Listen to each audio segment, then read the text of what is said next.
오늘은 마지막 시대의 징조라는 제목으로 함께 말씀을 생각해 보겠습니다. 마지막 시대, 뭐 이런 얘기 교회에서 하면 무슨 종말론 같은 거 많이들 생각하실 거예요.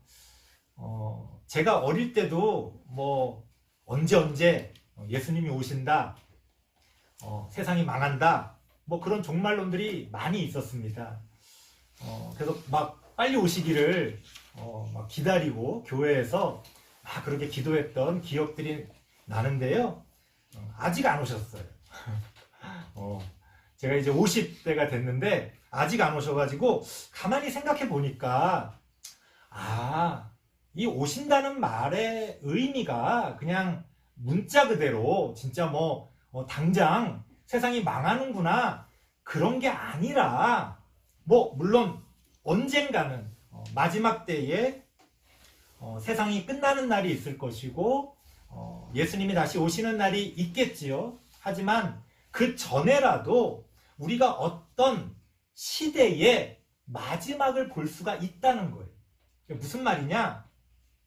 우리가 어떤 세상을 이렇게 쭉 살아간다고 할 때 그 세상이 한 시대 한 시대별로 그 시대의 마지막을 고하고 또 새로운 시대가 시작되는 그런 어떤 흐름들이 있다는 거죠. 그런 것 같아요. 저도 이 정도 살아보니까 그때 어떤 시대가 이렇게 저물어가고 또 전혀 다른 어떤 세상이 펼쳐졌구나.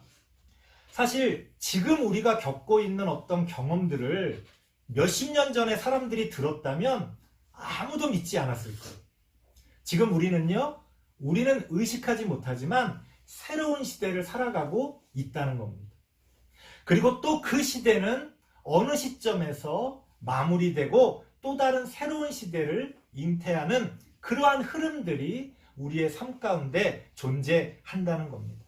그러니까 성경에서 나오는 마지막 때, 마지막 시대, 이런 이야기가 반드시 이 세상의 종말을 이야기하는 것이 아니라 우리의 어떤 시대가 저물어가고 새로운 시대가 열린다고 하는 그러한 어떤 관점에서도 우리가 살펴볼 수 있다는 겁니다. 자, 그렇게 어떤 시대가 끝나가고 새로운 시대가 열리는 그 마지막 시대, 마지막 때에는 어떤 징조가 있느냐? 성경은 그것에 대해서 세 가지를 말씀하고 있습니다.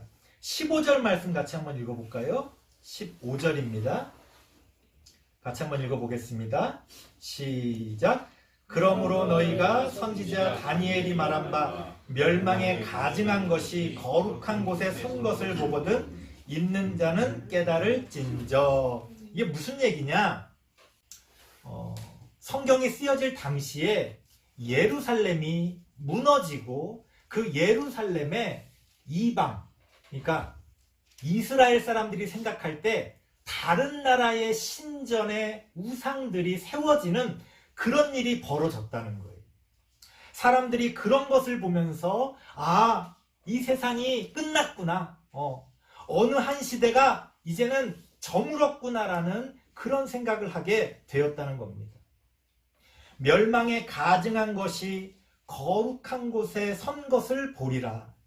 바로 예루살렘이라고 하는 거룩한 곳에 당시 이스라엘 사람들이 우상이라고 생각하면서 배격했던 그런 이방의 그런 어떤 신전의 그런 신상들이 세워지게 되었다는 거죠.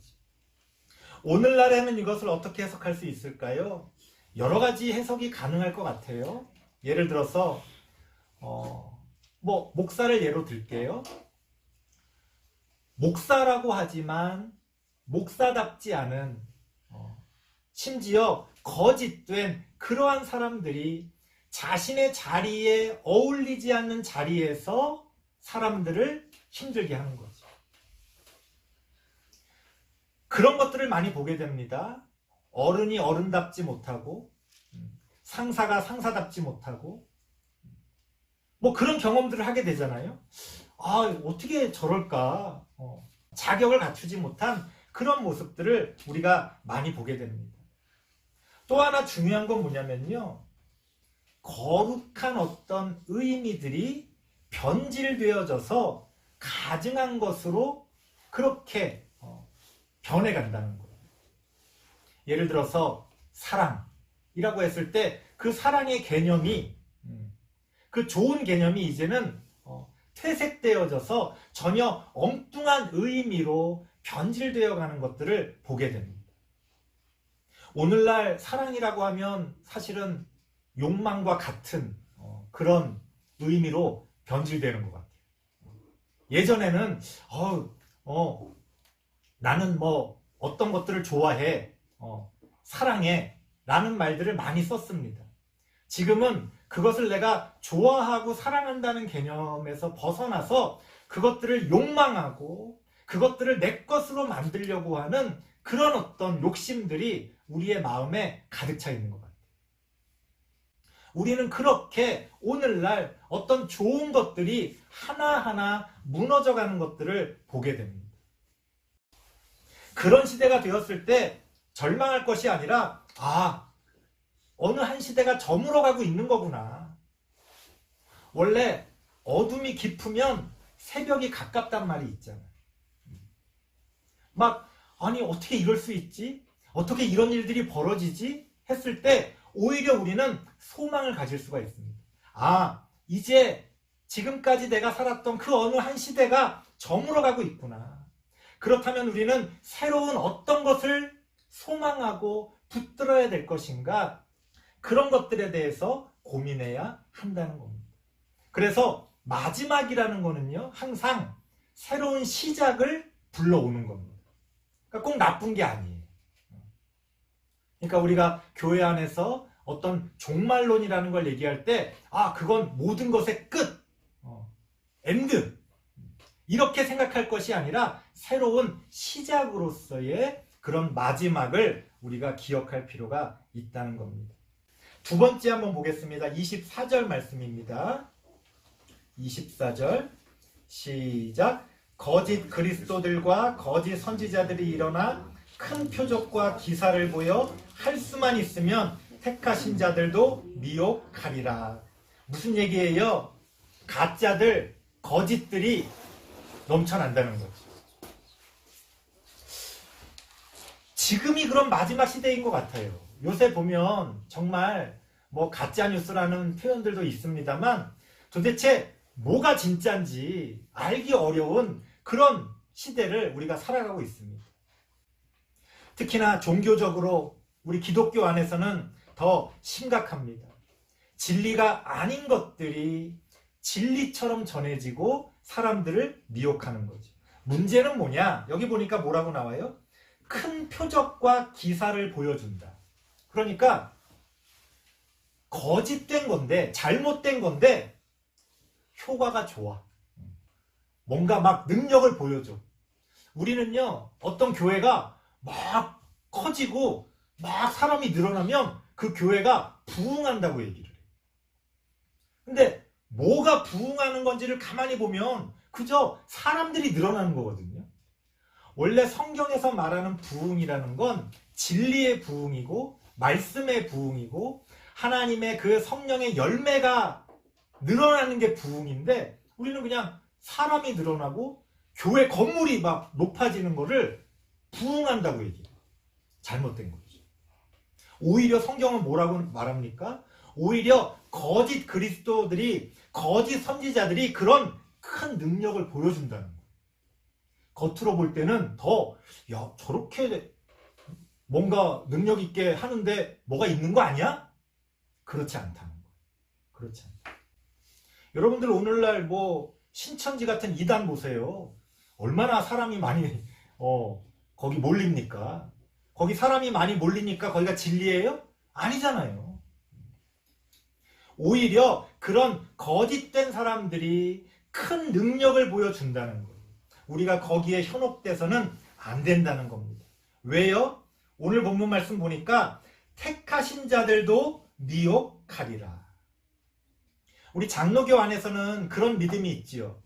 하나님이 선택한 사람은 끝까지 하나님이 지켜주신다.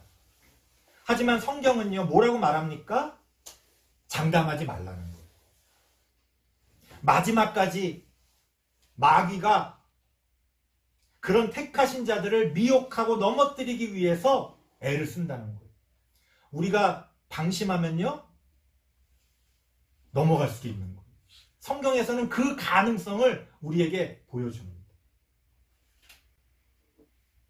그래서요, 사실 이제 그런 게 있어요. 뭐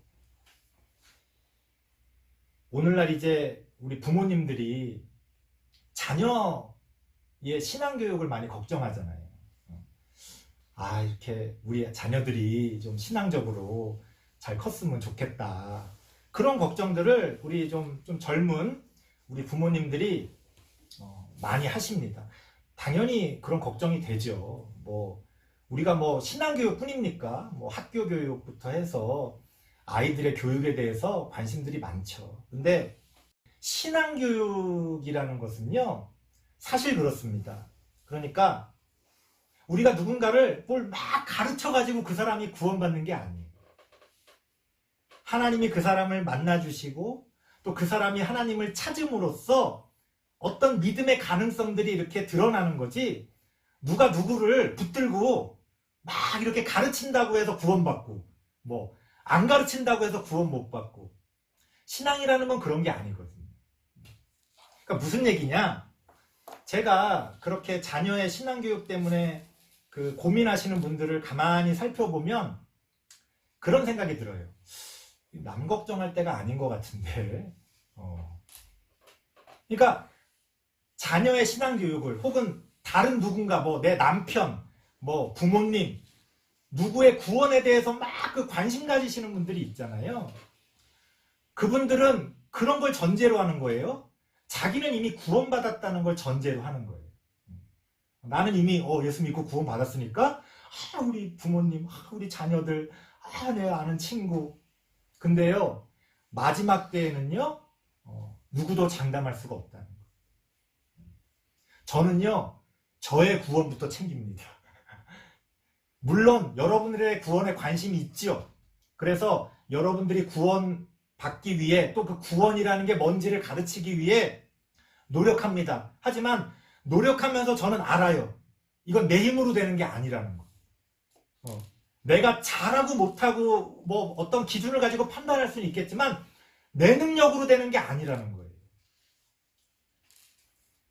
어떤 목사가 능력이 있어서 사람들이 막 늘어나면 그 늘어난 사람들이 다 천국 갑니까? 아니라는 거예요. 만약에 어떤 목사가 능력이 있어서 사람들이 막 늘어나가지고 그 사람들이 다 천국 가면 그 사람들이 구원받는 건 누구의 능력이에요? 목사의 능력이 되는 거죠. 그건 말이 안 되잖아요. 구원의 능력은 하나님으로부터 오는 건데 말이 안 되는 거죠. 무슨 얘기를 하고 싶은 거냐? 자기 구원만 걱정하면 돼요. 남 걱정할 필요가 없어요. 다른 사람에 대해서는 기도하세요. 저도 마찬가지입니다. 저는 목사인데도 우리 아이들을 좀 자유롭게 키웠어요. 그래서 우리 아이들은요, 어쩔 때 식사할 때 기도도 안 해요. 그래서 어쩔 때는 내가 잘못 키웠나? 이렇게 의심스러울 때가 있어요. 내가 너무 자유롭게 키웠나?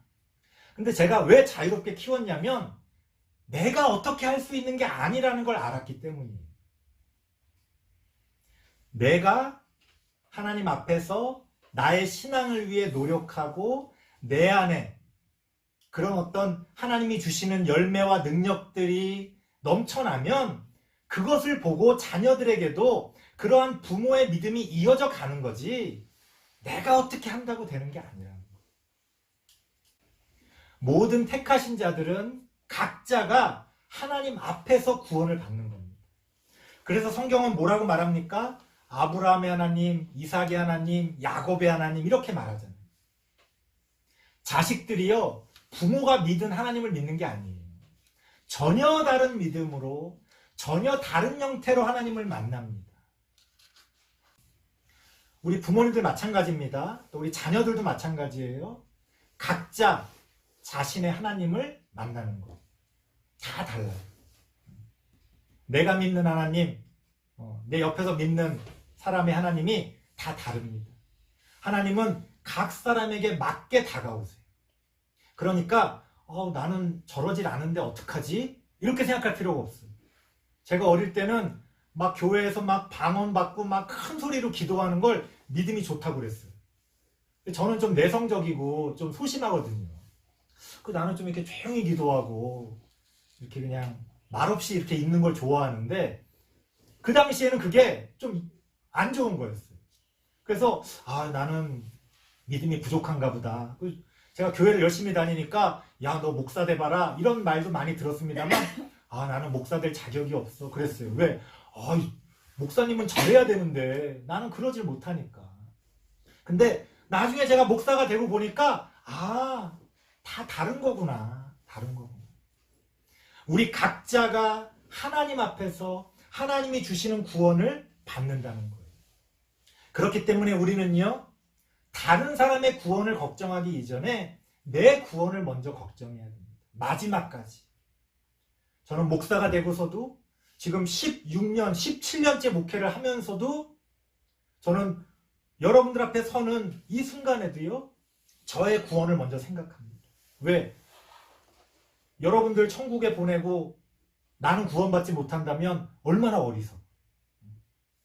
하나님은요, 우리에게, 우리 각자 그 한 명 한 명에게 다가가시기 때문에 여러분들은 그러한 어떤 생각으로 마지막 때에 택하신 자들도 미혹될 수 있다는 것을 깨닫고 여러분 각자의 구원을 위해서 노력해야 됩니다.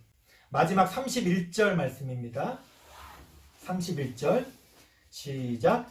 그가 큰 나팔 소리와 함께 천사들을 보내리니 그들이 그의 택하신 자들을 하늘 이 끝에서 저 끝까지 사방에서 모으리라. 아멘. 자, 그렇게 각자 자신의 구원을 위해서 하나님 앞에 나아간다고 그럴 때 막막하죠. 나는 너무나 약하고 부족한데 내가 과연 하나님을 만날 수 있을까? 성경은 뭐라고 말합니까? 하나님이 택하신 자들을 사방에서 모으신다는 거예요. 그렇게 모아놓은 곳이 어디예요? 그게 교회가 되는 거예요.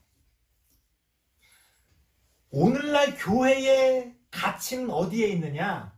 오늘날 교회의 가치는 하나님의 택하신 자들이 모여있는 그 모임으로서의 가치가 존재하는 거예요. 과거에 우리는 교회를요, 전도하는 어떤 기구로 생각했어요. 교회 나오면 막 입만 열면 전도해라, 전도해라. 막 사람들 모으고 막 심지어 뭐 믿음이 있든 없든 그냥 무조건 어떤 식으로든 강권해서 교회를 채워라. 마지막 시대에는요, 그렇게 되지가 않습니다. 사람들이 교회에 나가지를 않아요. 마지막 때에는 하나님을 진정으로 믿고 하나님을 찾는 사람들이 모여서 그 안에서 힘을 얻고 그 안에서 위로를 받고 그 안에서 하나님이 주시는 은혜를 체험합니다. 그래서 마지막 때에는요, 하나님을 믿는 사람들의 모임, 이 너무나 당연한 건데 하나님을 진실로 믿는 사람들이 모여서 하나님께 영광 돌리는 그런 어떤 교회가 가치가 있다는 거예요. 저도요, 처음 교회를 시작했을 때는 이렇게 교회가 좀 더 커지고 이렇게 늘어나야 되겠다 그런 생각을 했어요. 하나님이 함께 하시면 그럴 수도 있겠죠. 그런데 시대를 보니까 지금은 그런 시대가 아니구나. 지금은 옛날처럼 막 교회가 성장하고 사람들이 늘어나는 그런 시대가 아니구나. 지금은 하나님을 진실로 믿는 사람들이 단지 몇 명일지라도 내가 그들을 지키고 예수님이 오시는 그날까지 이 교회를 지켜 나가야 되겠구나. 지금은 그런 생각을 합니다. 숫자가 상관이 없는 거죠. 그래서 그 믿음이 무엇이건 하나님을 믿고 또 하나님을 찾는 사람들이 교회 안에 존재하고 그 교회가 교회로서의 가치를 가지게 된다는 겁니다. 설교를 마치겠습니다. 지금은 우리가 마지막 시대를 살아가고 있는 것 같습니다. 어떤 시대가 지금 저물어 가는 것 같아요. 우리 나라의 어떤 모습들을 보더라도 그렇고 우리의 교회의 모습들을 보더라도 그렇습니다. 그렇다면 새로운 시대를 우리는 어떻게 준비해야 될까요? 2024년 새해를 맞이해서 하나님이 우리에게 가져다 주시는 그런 새로운 시대를 소망하면서 우리가 이런 마지막 시대의 징조들을 잘 살펴보면서 우리의 삶을 준비하고 또 하나님의 뜻을 따르는 우리 모든 성도님들 되시기를 바랍니다. 기도하겠습니다. 하나님 감사합니다. 하나님을 믿고 따른다는 것이 어떤 것인지 여전히 잘 알지 못할 때가 많이 있습니다. 때로는 확신하지만 또 때로는 전혀 확신할 수 없는 그러한 과정 가운데서 우리를 택하시고 또 우리를 인도해 주시는 그 하나님을 따라 우리의 신앙의 삶을 살아갈 수 있도록 하나님 함께하여 주시옵소서.